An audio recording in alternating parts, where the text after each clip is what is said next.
Back. So we're trying to. I think it's Skype's new thing, but it looks like we're trying to get it. Mike, is that Mike or Rachel? Rachel. Rachel, are you? Can you hear us? Okay.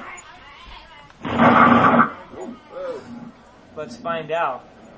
We're adding in Nate's sister. Oh, look, there she is. Can you hear me? Okay, Rachel. Okay. Yeah, I've got her on video here as well. You want to say hi for a second? We're actually just introducing kind of where Mr. Hasz has been, but you want to say hi for a second, Rachel?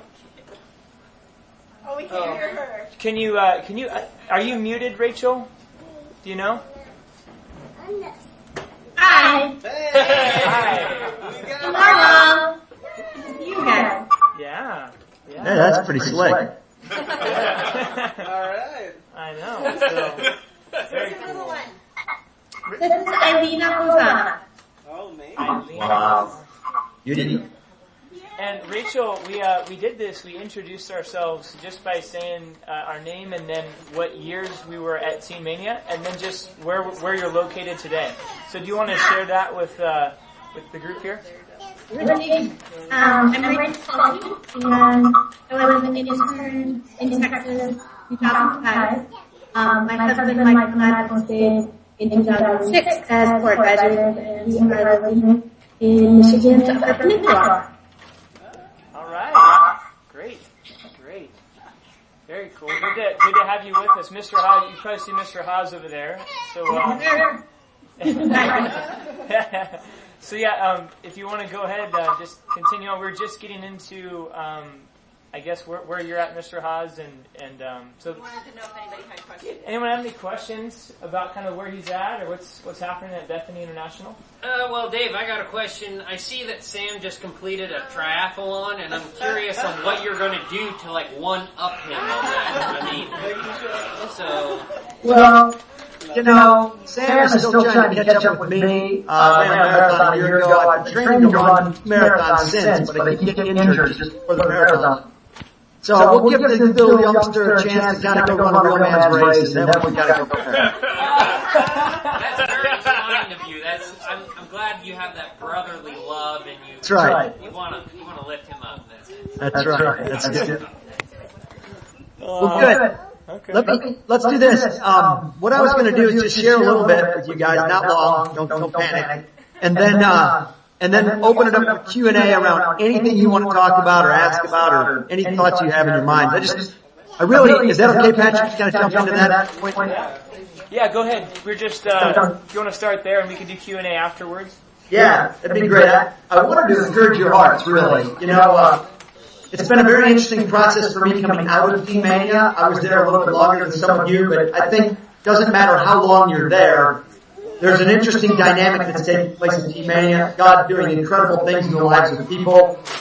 Combine that with all of the activity and then every day having your hands in the middle of all kinds of stuff. And then you get out of Teen Mania. So when I left, I went to Texas, worked in a secular company. It's got some Christians in it, but certainly a lot of people there who are not Christians. And just really felt like it was a fantastic season then and now. I just wanted to encourage you guys on a couple of different fronts. One of them being, I love Isaiah 51. If you look at Isaiah 51, there's conversations that's going on there, where the people, God's talking to the people are talking to God. And the people are basically saying to God, God, wake up. Remember when you did all these great things, when you set us free, when you delivered us, when you've done all these incredible things. Wake up. Where are you, God? And God later on in the chapter responds, no, you wake up. Where are you? God's been saying, I haven't fallen asleep. You wake up. He said that to the people. And I think that's a good thing for me personally, just continually be reminded of that God, in His grace and in His mercy, never puts us in a situation or puts us in a life circumstance where we're just out of commission, where we're just sort of treading water or waiting for whatever. God is always wanting to be with us and be in intimate relationship with us and be tenderhearted with us. I'm reminded God is in a good mood and He likes us. He actually likes spending time with us, where we're at today and whatever circumstance we're going through right now. And I think that the thing that God's been doing in my own heart over the last, really it's been going on for 4 or 5 years now, has been just a very strong pull toward being fiery in my spirit and connected with Jesus. And I think there's a propensity at times, especially in an environment like Teen Mania or like Bethany International, for young people who are zealous to think, oh, I sinned, or I lusted, or I looked at, a woman the wrong way, or I wanted somebody's car, or I got angry or jealous, or whatever it is. For them to think, well, God's not pleased with me right now, so I kind of have to put myself in time out, spiritual time out for a while I wait to reconnect with the heart of Jesus. And I watched that happen for years at Teen Mania, where people would kind of get into this, checking the boxes and doing all the right stuff so they could be confident before the Lord. If I was coming off a fasting retreat, I was really confident before the Lord. But if I was coming off of a season where I wasn't really feeling that way, then I wasn't confident before the Lord. And that's a huge drop if you approach the Lord with that mentality.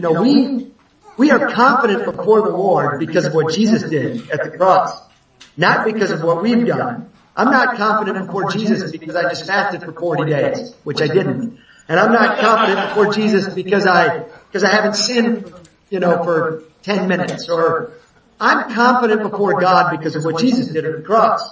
And so, if I remember that, then I don't have these seasons where I get super confident before the Lord and basically prideful in my spirituality, and then go through tremendous crashes where I feel condemned because I've sinned. In fact, I just want to encourage all of you guys, wherever you're at in your relationship with the Lord, I think what it is about now, post-Teen Mania, post-whatever, what it's about now is just being connected to Jesus. And if you've sinned or if you've gone through a dry season, that little tender, passionate, Lord, forgive me, Jesus, draw me near. He responds to that, and you are immediately back in right standing, full relationship with Jesus. And that's what you can rest in, is that confidence that God loves you so much and wants to be with you, and wants to be with you always, all the time. So it's not a matter of, oh, I'm doing this great thing for God or that great thing for God. Forget about that. Your life today is a great thing for God. God's drawing you today, whatever you're doing, it's a great thing for the Father, because you're probably in the middle of whatever His plan for you is. You get into a season of raising a kid. Seems that some of you might be in that season. And that, it's all consuming. I mean, it takes over your whole life. You wait until the day when your child is old enough where they can stay home by themselves. You'll feel like you'll look at each other and think, oh my goodness, this level of freedom is unbelievable. But that's good. That's a good season to be in. You want to love it. You want to engage it. You want to remember it. You have people tell you that all the time. But when you're in the middle of it at 2 a.m., you're like, I don't think I'm loving this. I don't think I'm engaging.